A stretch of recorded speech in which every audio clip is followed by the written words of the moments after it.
Pada tahun 2024 itu ada sekitar 416-an, sehingga ada penurunan sekitar 25,6% dalam rangka meliput kegiatan gelar upacara operasi Gaktib dan operasi justisi tahun 2025 Polisi Militer TNI.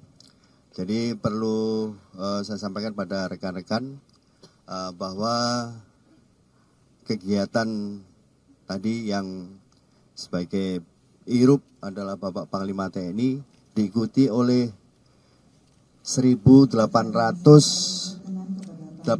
personil dan 56 unit kendaraan, di mana untuk peserta pasukan dari gabungan dari TNI, kemudian juga dari Bea Cukai, kemudian dari imigrasi, dari Propampori, dari Korlantas, ya. Jadi stakeholder dari kegiatan Ops Gaktib dan Justisi. Kemudian tadi sudah disampaikan oleh Bapak Panglima bahwa kegiatan ini merupakan komitmen dari TNI dalam hal penegakan hukum, kemudian sebagai salah satu wujud untuk mendukung program Bapak Presiden dan Wakil Presiden terkait Astasita, yaitu terkait dengan reformasi hukum. Kemudian perlu saya sampaikan pada rekan-rekan bahwa selama kegiatan evaluasi dari tahun 2022 dan 2023 dan 2024 itu terjadi penurunan, di mana pada tahun 2023 itu ada 618 kasus pelanggaran, sedangkan pada tahun 2024 itu ada sekitar 416-an, sehingga ada penurunan sekitar 25,6%. Ya, jadi ada sekitar 156 pelanggaran terjadi penurunan.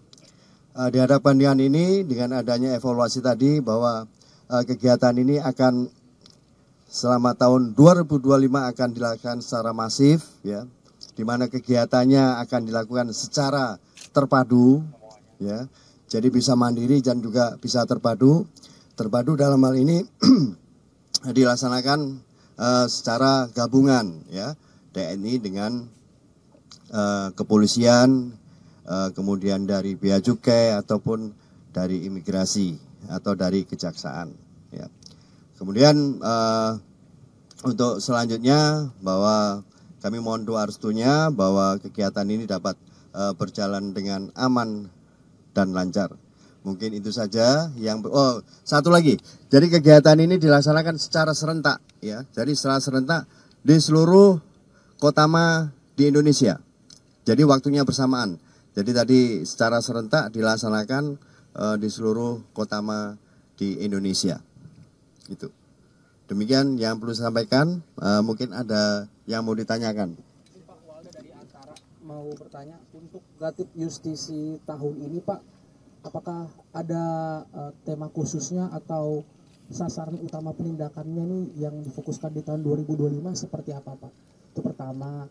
Yang kedua, belakangan kan memang di akhir tahun 2024 banyak kasus mencuat, Pak, yang dilakukan oleh oknum TNI, itu beberapa yang menjadi sorotan masyarakat pelanggaran.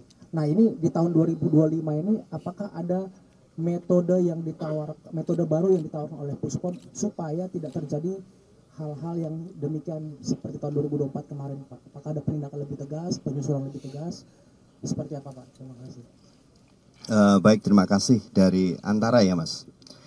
Jadi terkait dengan sasaran khusus itu tidak ada. Jadi memang sasarannya adalah kepada prajurit TNI, ya. Jadi baik itu mata darat, laut, dan udara. Kemudian terkait dengan masalah metode, ya, metode. Jadi di sini ada Dan Satpom Angkatan. Jadi nanti beliau-beliau yang akan mengawaki, beliau-beliau yang akan memerintahkan kepada personilnya, ya. yang akan dilaksanakan selama tahun 2025. Tentunya dengan metode yang akan dilaksanakan dihadapkan dengan evaluasi yang sudah kita kerjakan selama tahun kemarin. Jadi metode apa yang paling efektif. Kemudian terkait memang terjadinya pelanggaran-pelanggaran yang kemarin, ya mungkin rekan-rekan bisa melihat